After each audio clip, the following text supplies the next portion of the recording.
Is there any research, or do you have any hypotheses as to when it comes to would a Native American male better respond to a Native American male role model when it comes to imitation and things like that, when it comes to gender, ethnicity, and such?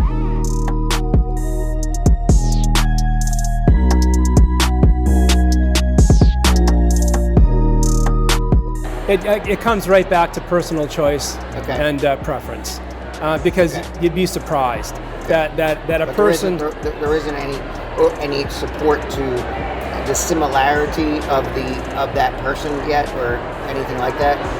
I've read it in literature. It hasn't been scientifically based. It's not data-based. That's where I think I was not sure if where I was going with that, if it was evidence-based or just stuff I've read. It's been more opinion, and that's exact language that's used too, that the most effective model is going to be one with similarity. The most effective model is going to be one that is valued by the individual. When it comes to similarity, one might infer that the closer they are to how they look like the individual, then more likely they are to respond and imitate, but that's just speculation. It's speculation. It's the antithesis of behavior analysis as well, because behavior analysis is all about individualization, and it's about choice and control. So we give the person choice. We make no assumptions, and we just ask the question: who's going to be best for you? As a particular model.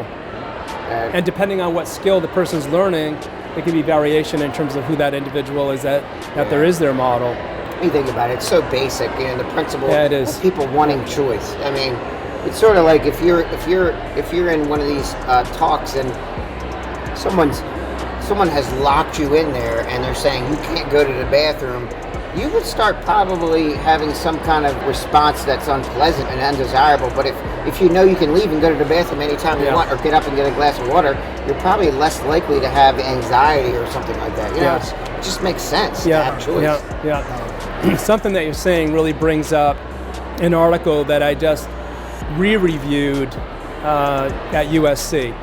And it was an article by Greg Hanley. And he's talking about social validity.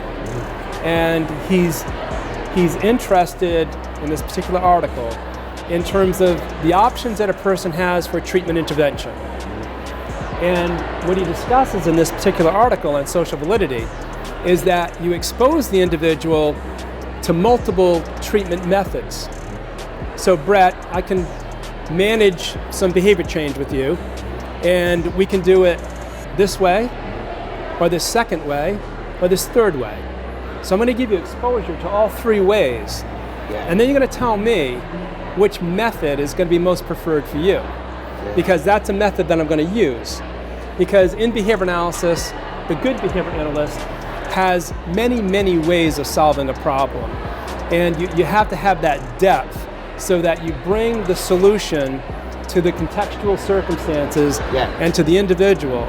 So you should be able to give that person options. So the intervention may still be function-based, but that's right. Here are three different topographies that are three different ways of methods or systems you could use to get at that function. Yeah.